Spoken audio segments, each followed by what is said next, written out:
Hi there, my name is Miles Turk, and today I'll be telling you about an experiment I did with a couple of other chemists, which was the synthesis of isopentyl acetate, also commonly known as banana oil. Esters are covalently synthesized from carboxylic acid and an alcohol with the presence of an acid catalyst. When performing a procedure, it is extremely important to perform all parts of the procedure to make sure that you get your intended results. So isopentyl acetate is synthesized with an equilibrium reaction.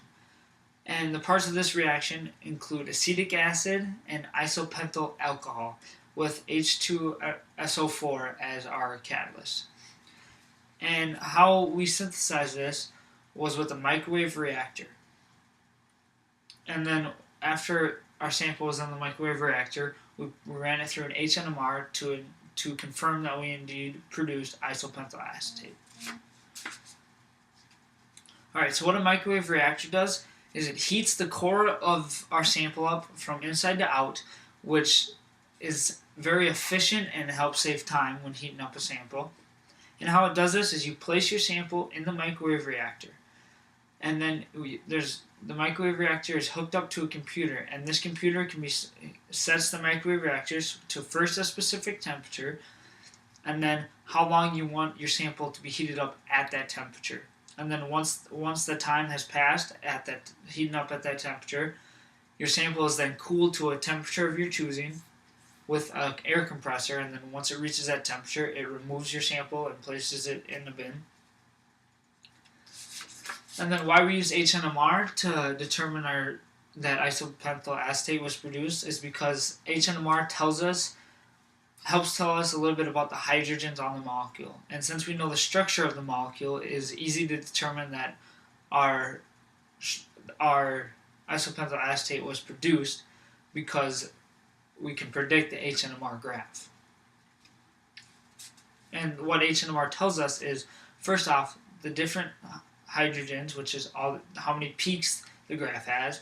Secondly, how downfield these peaks are, which is, are they close to electronegative elements? The closer you are to an electronegative element, the further downfield you will be. The third thing it tells us is the splitting, what hydrogens are close to other hydrogens talking to each other. And the fourth thing it tells us is the integration, which is how many hydrogens are in each peak we see on a graph.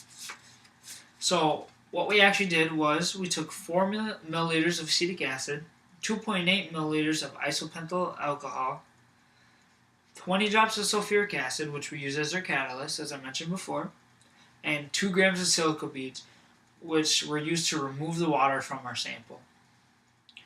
Because silica beads soak up water, and they're used to remove the water, so we know that isopentyl acetate was the only thing left over in our sample. So then we placed our sample in a microwave reactor at 130 degrees Celsius for 15 minutes. After those 15 minutes, our sample was cooled to 50 degrees Celsius, and then it was removed from there, and we ran our sample through the HNMR. And what we found from our HNMR was not what we expected. Our data was altered in a sense, and we could tell that something went wrong in our procedure. So I'll just explain quickly what we found. So the first thing we found was that we had our first peak was integrated for 6 hydrogens, and it was a doublet. So that means there were 6 hydrogens in our first peak, and it was talking to one other hydrogen, which we could easily see from our structure. The second thing that I found was our second peak was integrated for 3 hydrogens. And this was a multiplet, meaning that 1 hydrogen and 2 hydrogen were so similar together that they were formed together and they were talking to 2 different types of hydrogens. Third thing I found, and which is what led me to believe that something went wrong in our procedure, is that our third graph was integrated for 6 hydrogens, and it was a singlet, which we knew there was a singlet in our molecule, but it should have been only integrated for 3. So the integration of 6 showed that something went wrong. The fourth peak we found was integrated for 2 hydrogens, and this was a triplet. And we saw this on our molecule. There's 2 hydrogens that were talking to 2 other hydrogens.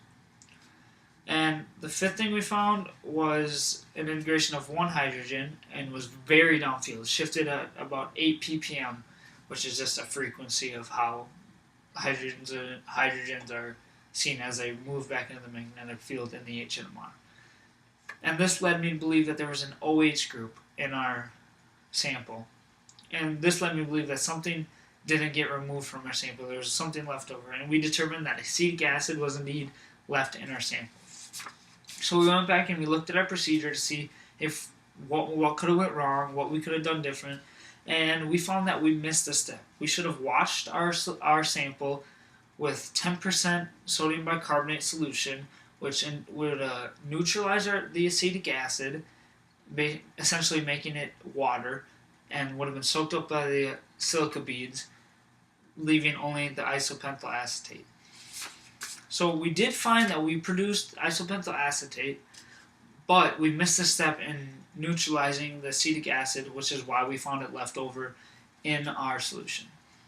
And missing a step in a procedure can alter your result, but these results are not useless. Determining what mistakes you made and how you can fix them is an important part of becoming a better chemist. Any questions? Thank you.